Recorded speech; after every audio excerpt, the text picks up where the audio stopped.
అన్నా yes sir. కోపం అనేది ఎంతసేపు ఉంటే బాగుంటుంది, అసలు ఉండాలా వద్దా? కోపం ఉండాలి, ఎమోషన్ లెస్ ఉండకు, బట్ లెస్ ఎమోషన్ ఉండు. ఓకే. ఎమోషన్స్ లేకపోతే యువర్ డెడ్. జ్ఞానికి అజ్ఞానికి ఉన్న తేడా ఇక్కడే. ఫుడ్ తినకుండా ఉండాలా, తినాలా? ఎంత కావాలో అంత. ఎంత కావాలో అంత, అది ఓకే, బట్ ఎక్కువ తినకు. ఓకే. అంటే బాగుందని తింటూ పోవద్దు కదా, అట్లా ఏడుస్తూ పోకు, అట్లా కోపడుతూ పోకు, అట్లా బాధపడుతూ పోకు, అట్లా అరుస్తూ పోకు. So don't waste your beautiful time emotions వల్ల సమయాన్ని వృధా చేయ. సో ఇప్పుడు ఎంతసేపు అన్నదానికి ఎవ్వడు చెప్పలేడు. కానీ ఒక గ్రేట్ సేజ్ వాళ్ళ ఊరికే వాళ్ళ అనుభవం నుంచి చెప్తారు కాబట్టి అది నేను ఎక్కడో విన్నాను. Recently Shri Ravishankar, the art of living, he is also said, అది నాకు ముందే తెలుసు, బట్ గుడ్ ఆర్టికులేషన్. ఇప్పుడు కోపం రావచ్చు అంటే రావాలి, 100% రావాలి. ఎందుకు రాకూడదు? You are not a dead body. అలాగని 2 రకాలుగా కోపం వస్తుంది. ఎదుటి వ్యక్తి పట్ల ముందే ఒక ధారణ ఏర్పరచుకొని వాటితో కలిపి ఈ ప్రజెంట్ క్షణాన్ని కలిపి అట్లా కోపడ్డు, అప్పుడు గతమంతా నీ ముందేసుకొని సమయం బర్బాద్ చేసుకుంటారు. రెండోది వర్తమానపు కోపం. నేను పెయింటింగ్ వేస్తున్నా, హఠాత్తుగా నువ్వేదో ఫోన్లో మాట్లాడుతూ వాటర్ అంతే పెయింటింగ్ మీద పడ్డా, చూసుకునేది లేదా, బుద్ధి లేదు నీకు, వేస్ట్ ఫెలో అని. And you continued. మొన్న కూడా అట్లే చేసినావు, 5 ఏళ్ల క్రితం అట్లే చేసినావు, నువ్వు పుట్టకముందు ఇట్లే జరిగింది అని, ఇట్లా ఒక 3 hours అయింది, ఎవరో వస్తే వాడి ముందు కూడా, అప్పుడు ఎదుటి వ్యక్తి కూడా చాలా ఇబ్బంది అవుతుంది. సో కోపం రావాలంటే రావాలి, కానీ ఎంతసేపు ఉండాలనేది మాత్రం ఒక ప్రమాణం ఏమిటి అంటే దానికి ఒక చిన్న ఎగ్జాంపుల్, ఇది వరకు వాళ్ళు క్రాస్ చెక్ చేసుకోండి. గురువుగారి దగ్గరికి వచ్చి ఒకడు అడిగాడంట, బిజినెస్ మ్యాన్, గురూజీ నా కోపం రావచ్చు, రాకుండా ఉండాలి, ఎందుకంటే రాకుండా ఉండాలని ఎందుకు నాయనా, రాని, నేను కూడా చెప్తా, కోప్పడు, ఏడుపు వచ్చింది, ఎవరో చచ్చిపోతే ఏడు,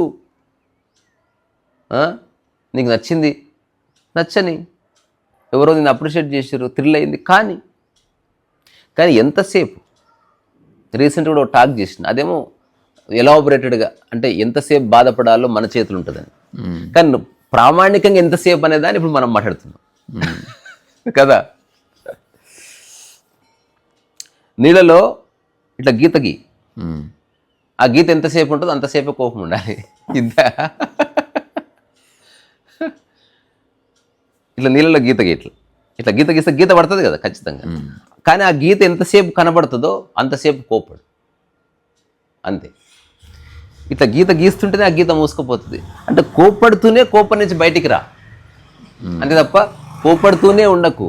అలుగు, అలక ఎంత అందం, అలిగితివా సఖీ ప్రియ అలుక మానవా.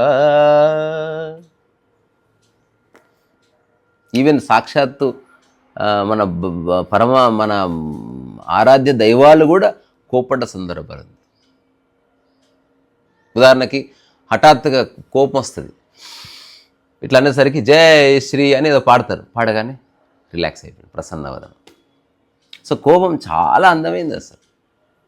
ఇప్పుడు ఎవరెవరైతే ఎన్లైటెండ్ బీయింగ్స్ ఉన్నారో వాళ్ళతో ఉన్నవాళ్ళకి తెలుస్తుంది, they are very angry people. కానీ ఆ కోపము ఎక్కువసేపు ఉండదు, ఆ కోపం పర్సనల్ కాదు, ఆ కోపంలో నిన్ను హర్ట్ చేయడం ఉండదు, నిన్ను మేలుకొల్పడమే ఉంటుంది. So they are trying to awaken through their anger, అంతే తప్ప నిన్ను బాధ పెట్టాలని వాడుకుండదు. ఇది ఒక చిన్న వ్యత్యాసం గుర్తించాలి. చాలామందికి ఎదుటి వ్యక్తిని బాధ పెట్టాలని ఉంటుంది, మాటలతో. ఒక మాట ఎందుకు అంటున్నాడు మనిషి, ఎదుటి వ్యక్తిని కూడా ఇబ్బంది పెట్టాలన్న ఉద్దేశంతో అంటున్నాడు. అట్లా కాకుండా కోపం అనేది విషయానికి సంబంధించి ఉండాలి, విషయానుకూలమై ఉండాలి. అప్పుడు ఆ విషయానికి సంబంధించి ఒక మాట, ఇప్పుడు మంచి మనిషికి ఒక మాట, మంచి గొడ్డుకు ఒక దెబ్బ అని ఒక సామెత ఉంటుంది. అంటే జస్ట్ మనిషికో మాట, గొడ్డుకో, జస్ట్ నువ్వు సమ్ మిస్టేక్ జరిగింది, ఇట్లా చూసినావు అంతే, ఇంకోసారి చేయొద్దు అట్లా. ఓకే, రిపీట్ అయింది. ఓ 2 చీవాట్లు పెట్టాం. ఆ నెక్స్ట్ మూమెంట్ నీళ్ళు తీసుకురాపు, అలాగే అంటే ఇద్దరు క్లియర్గా ఉన్నారు. సో జ్ఞాని చుట్టూ ఎలాంటి వాతావరణం, ఇలాంటి వాతావరణం. ఎవరు ఏది క్యారీ చేయరు, అన్నీ అనుభవిస్తారనమాట. అదే బ్యూటీ. వాళ్ళ సెలబ్రేషన్ వచ్చింది అసలు గంట సేపు, ఒక ½ అవర్ ఫుల్, అదంతా మళ్ళీ కంప్లీట్ సన్యాస జీవితంలో పడిపోతుంది. అసలు దాంతో సంబంధం లేదు. అప్పుడే రోల్స్ రాయిస్ దిగొచ్చాడు, వెళ్ళి గోచి పెట్టుకుని యోగా చేసుకుని ఇంత గటక దీన్ని పడుకున్నాడు. అంటే అర్థమైంది, కార్ అన్నది ఉపయోగించుకునే వస్తువు, ఇరుక్కోలేదు అందులో.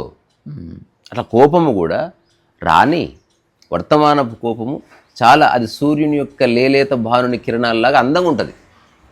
కానీ నువ్వు అటనే ఎండకు కూస్తున్నావు అనుకో, మెల్లగా డిహైడ్రేషన్ వచ్చి నీ బాడీలో ఉన్న వాటర్ ఇవాపరేట్ అయిపోయి నువ్వు సొమ్మసిల్లి పడిపోతావు. బాగుందని చెప్పి అక్కడే ఉండకు. ఆర్ఆర్ఆర్ లాంటి అంత గ్రాఫిక్స్ ఉన్న సినిమా కూడా 3 గంటలు బయటకు దోసేసారు మనల్ని. ఇంకొక 4 hours ఉంది, కూర్చోండి బాబు కూర్చోండి అన్నారనుకో, నువ్వు చూడవు. ఏదైనా అతి పనికిరాదు. సో ఓన్లీ మాటలు అతి పనికిరాదు. అవసరమైతే 10 hours మాట్లాడు. ఇప్పుడు సర్జరీ చేస్తారు కొన్నిసార్లు, 16 hours సర్జరీ జరుగుతుంది, 5 hours సర్జరీ జరుగుతుంది నాన్ స్టాప్. దానికి డాక్టర్స్ ప్రిపేర్ అవుతారు. రెండోది, అది పెయింటింగ్ వేయడం లాంటిది కాదు. ఏదో ఆర్డర్ వస్తే చెడు, ఒక ప్రాణాన్ని నిలబెట్టడం కోసం చేస్తారు. బ్రెయిన్ సర్జరీస్ కానీ, లేకపోతే కొన్ని ట్యూమర్స్ తొలగించేది కానీ, లేకపోతే ఒక ఇంటర్నల్ బ్లీడింగ్ ఏదో ఆపడానికి కానీ, లేకపోతే కొన్నిసార్లు ఏవో చిన్న ఒక పార్టికల్ని తీసేసి తప్ప వాడు బతకడు. దానివల్ల అతనికి సీజర్స్ వస్తున్నాయి, అంటే అది ఏమంటారు, ఫిట్స్ వచ్చేస్తుంది. అట్లాంటివి చేయాలనుకున్నప్పుడు they have to be alert and attentive. అందుకని వాళ్ళు ఏం చేస్తారు, అసలు దే డోంట్ ఈవెన్ టచ్, ఇట్లా మాస్క్ వేసి ఇట్లా పెట్టుకొని అట్లా వెళ్తారు operation theatre. They don't even touch anything. ఎందుకంటే చిన్న కంటామినేషన్ ఉన్న ప్రాణం పోతుంది. డెలికసీకి పరాకాష్ట. తర్వాత ముందే డ్రైల్ చేస్తారు. ఉదాహరణకి 6 గంటల లోపు నువ్వు ఆపరేషన్ పూర్తి చేస్తే పేషెంట్ చచ్చిపోతాడు. క్యాలిక్యులేషన్ ఉంటుంది. నాకు చిన్న ఒకటి ఇప్పుడు ఫ్రెండ్ వచ్చి ఛాయ్ దాకా వస్తా, ఇది ఎవరు ముట్టుకోవద్దు, గుండె ఓపెన్ ఉండని అని అట్లా చెప్పని ఇక రాదు అది. అంటే మనం పెయింటింగ్ ఆగిపోయినట్టు అది డ్రిల్ చేస్తారు. తర్వాత వాళ్ళు ప్రిసిషన్ అంటారు దాన్ని, ప్రిసిషన్. అదేంది, ఆ సూదుల పేర్లు, ఆ కట్ చేసి వాటికి పేర్లు ఉంటాయి. వాడు ఆ చూడ్డు నెంబర్ 3 అంటే టక్కున వాడు తీసేయాలి, వాడి పని అది. ఇందులో కూడా టైమింగ్ ఉంటుంది కదా. ఇటు చూసి నెంబర్ 3నా డాక్టర్ గారు ఎక్కడ పెట్టానండి, అరే నాకు ముందు ఎక్కమా టైం చచ్చిపోతాడు పేషెంట్. అదంతా ఇట్లా తీసిన తర్వాత వాడు వాటర్ పోస్తాడు, వాడు తీస్తాడు, వాడు కుట్లేస్తాడు, వాడు రెడీగా ఉంటాడు, వాడు పల్స్ చెక్ చేస్తుంటాడు, వాడు హార్ట్ బీట్ చెక్ చేస్తుంటాడు, వాడు బ్లడ్ ఫ్లో చెక్ చేస్తాడు. ఒకడు ఎవ్రీథింగ్ నియంత్రణలో, పూర్తి పర్యవేక్షణలో, ఒక ఎరుకలో, అది ప్రాణంతో చెలగాటం జరుగుతుంది అట్లా. నేను ఒక చిన్న యాడ్ చూసిన అప్పట్లో, ఎందుకంటే నవ్వుతున్నావు. అథారిటీ మ్యారేజ్లో వాడు ఎయిర్పోర్ట్ నుంచి వచ్చేటప్పుడు హార్ట్ అటాక్ వచ్చి అలా అయినప్పుడు ఇంటికి తీసుకొచ్చిన తర్వాత ఇది ఇప్పుడు మీరు చెప్పినట్టే సేమ్ అలానే ఎక్స్ప్లెయిన్ చేస్తుంటాడు. అలా వచ్చేసాను, దిగాను. ఒక యాడ్ ఉంటుంది అనమాట. యాడ్లో ఏంటంటే పేషెంట్ ఉంటాడు, ఆ డాక్టర్స్ ఒక డాక్టర్ ఇట్లా మెయిన్ అందరూ ఆల్రెడీ సర్జరీ సంబంధించిన కాస్ట్యూమ్ వేసుకుని ఉంటారు, అపెరల్ ఇట్లా ఏదో చెప్తుంటే అందరు వింటుంటారు. అప్పుడు బ్యాక్గ్రౌండ్ స్కోర్ వస్తుంటుంది. Do you know what they are actually discussing అంటే పేషెంట్ ఇంకా ఆపరేషన్ స్టార్ట్ కాలేదు, పేషెంట్ ఇట్లా అన్కాన్షియస్ పడున్నాడు. అక్కడ ఏం ఆడుకున్నాడంటే సిటీ అవుట్స్లో ఒక ప్లేస్ ఉంది, అక్కడ ఎకరం 3 crores ఉంది, మనం ముగ్గురం కలిసి కొన్నాం అనుకో మనం విల్లాస్ కట్టుకోవచ్చు అని మాడుకుంటున్నారు అట్లా. సో అది యాడ్ కాబట్టి okay. In real life you have to be little ఏమంటారు, సాత్వికమైన గంభీరత కలిగి ఉండాలి. అంటే ప్రతి దాంట్లో సమయాన్ని బర్బాద్ చేసుకుంటే ఎట్లా. నువ్వు ఉన్నది నీ పని చేసుకోవడానికి, మామిడి చెట్టు ఉన్నది మామిడికాయలు ఇవ్వడానికి, చింత చెట్టు ఉన్నది చింతకాయలు ఇవ్వడానికి, కుక్కు ఉన్నది మొరగడానికి, మరి నువ్వు ఉన్నది దీనికి పీకలడానికా? సో కోపం ఎంతసేపు ఉండాలంటే ఇట్లా గీస్తే, అంటే నీళ్ళలో గీస్తే ఎంతసేపు ఉంటుందో అంతసేపు ఉండాలి కోపం. నేను మొట్టమొదటి నా ఎన్కౌంటర్ బుచ్చారెడ్డి గారిది. అది ఎన్నోసార్లు చెప్పినా, బ్యూటిఫుల్లీ హీ డెమాన్స్ట్రేటెడ్ దట్. మీరెవరో నాకు తెలియదు, ఇట్లా తలుపు తీసింటారా సార్, నేను రజనీకాంత్, నాకు రజనీకాంత్ అనే వ్యక్తి నా దగ్గరికి వస్తా అన్నాడు, అతను రాలేదు, అతను ఎవరో నాకు తెలియదు, మీరెవరు అని అడిగాడు. చాలా సీరియస్లీ, ఎవరు మీరు అని అడిగాడు. సో ఆ రజనీకాంత్ అనే వ్యక్తి మీ దగ్గరికి వస్తా అని చెప్పాడు, కానీ అతనికి రావాలనిపించలేదు, రాలేదంతే. ఇది జరిగింది, అది ఇంటెన్షనల్గా చేసింది కాదన్న. ఓ నీకు రావాలనిపించే రాలేదా, సరే రజనీ రా తీసుకెళ్ళి. Sir what is this nonsense, what are you talking, don't speak like that. ఇంకా ఏమిటి, అయిందా భోజనం? అది చూస్తే ఇప్పుడు మామూలు అజ్ఞాని ఏం చేస్తాడు, దాన్ని 25 నిమిషాలు 1 hour 3 hours పొడిగిస్తాడు. జ్ఞాని దాన్ని ఎండ్ చేస్తాడు. నువ్వు చెప్పాల్సింది అయిపోయింది, బాధకథం. నువ్వు 3 hours చెప్పినా వాడు మారాడు, 10 hours చెప్పినా మారాడు. కానీ నువ్వు క్లుప్తంగా చెప్పి ఆలోచించుకునే స్పేస్ ఆలోచించు. 3 years టైం తీసుకో, బట్ థింక్ అబౌట్ ఇట్. ఇది చేస్తే నువ్వు నా దగ్గర ఉండే అవకాశాన్ని కోల్పోతావు. Okay, but I like you. ఇది ఒక్కటి తీసేసి చూడు, వీ కెన్ బి టుగెదర్. మరి నేను అటు నిర్ణయాలు తీసుకుంటావు కొన్నిసార్లు. నువ్వు అంటే నువ్వు, అదొక్కటి నువ్వు అంటే నువ్వు. అది కారణం నాకు మంచి చెడుతో సంబంధం లేదు, అది నాట్ యాక్సెప్టబుల్. అలాగని ఏం కోపం ఉంటుంది, ఏముండదు. అలాగని మనం ఒకరి లైఫ్కి ఒకరికి ఏమైనా బాండ్ రాసుకొని పుట్టామో లేదు. నువ్వు లాస్ట్కి పెద్ద పెద్ద సెలబ్రిటీస్ కూడా ఆపరేషన్ థియేటర్స్లో ఐసీయూలో ఒంటరిగానే చచ్చిపోయారు. ఇట్లా కౌగులించుకుంటూ, ముద్దులు ఇచ్చుకుంటూ, ఇట్లా రింగ రోజు పాట పాడుకుంటూ చచ్చిపోయారా? అట్లేం జరగదు. లైఫ్ చాలా బ్రూటల్ రియాలిటీ. అందుకని దాన్ని సరిగ్గా అర్థం చేసుకుంటే చాలా బాగుంటుంది. ఇప్పుడు నీళ్ళలో గీత గీస్తే ఎంత కోపం ఉంటుందో, ఇప్పుడు అది ఒక పర్మిసబుల్ టైం కాబట్టి అంతసేపు అంటే నీ కోపం అయిపోవాలని.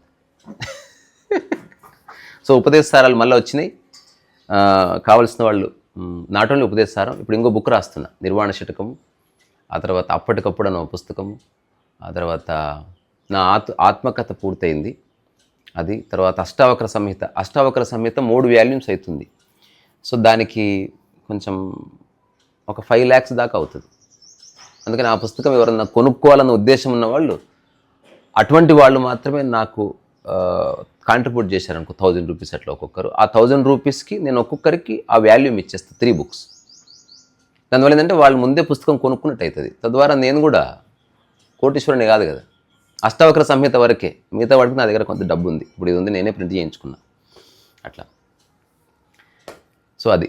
సో kantrisa.in అని ఒక వెబ్సైట్ డెవలప్ చేస్తే, ఎందుకంటే మనకి ఎవరన్నా ఫోన్ చేస్తే రిసీవ్ చేసుకోవడము, వాళ్ళ అడ్రస్లు తీసుకోవడం అంతా అనవసరమైన పని. సింప్లిఫై చేయాలి ఏదైనా. కానీ పుస్తకం నేను సంతకం పెట్టే పంపిస్తాను. ఇది నా జీవితాదర్శం, జీవితకాలం కొనసాగిస్తాను అట్లా.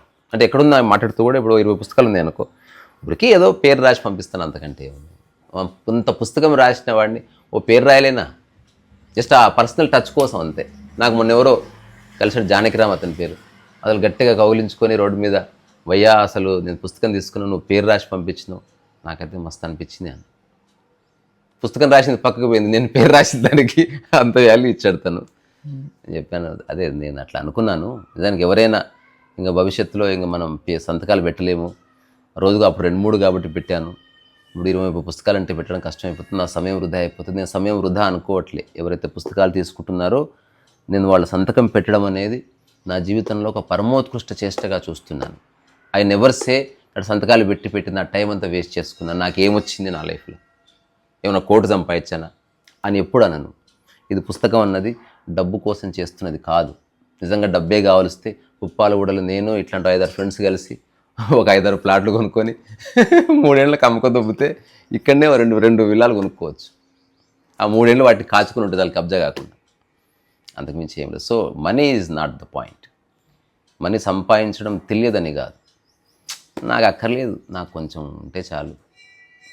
అంటే నేను హాయిగా బతికేంత చిన్న చిన్న సౌకర్యాలు ఉండి ఉంటే చాలు. నాకు కొంచెం పెద్ద స్పేస్ కావాలి పెయింటింగ్ చేసుకోవడానికి, అంతే. తప్పకుండా చూస్తా అలాంటి అవకాశం. నాది ఇదైతే కూలగొడుతుంటాయి గోడలు గీడలు అట్లా. సో చాలామంది గిల్డర్స్ ఉంటారు. సో అవుట్ ఆఫ్ కంపాషన్ తక్కువ ధరకి ఇయ్యండ్రా అంటే ఇయ్యరు పాపం వాళ్ళు కూడా. మనం తప్పుపట్టినీకి లేదురా టైసన్. అంటే ఒకవేళ ఆ ప్లేస్లో మనం ఉన్నా కూడా, ఎందుకంటే అది రేర్ కదా, భూమి అన్నది డబ్బు అన్నది పోతే వస్తలేదు. పరువు ప్రతిష్ట గౌరవాలు పోయినా పర్వాలే, డబ్బు గిబ్బు పోగొట్టుకోరేవారు. అందుకని ఇప్పుడు మన దగ్గరనేమో అరే అది బాగుంది కొనేద్దాంరా అనే మాట అనలేము మన లైఫ్లో. మన దగ్గర పైసలే లేవు, అలాగని బాధ లేదు.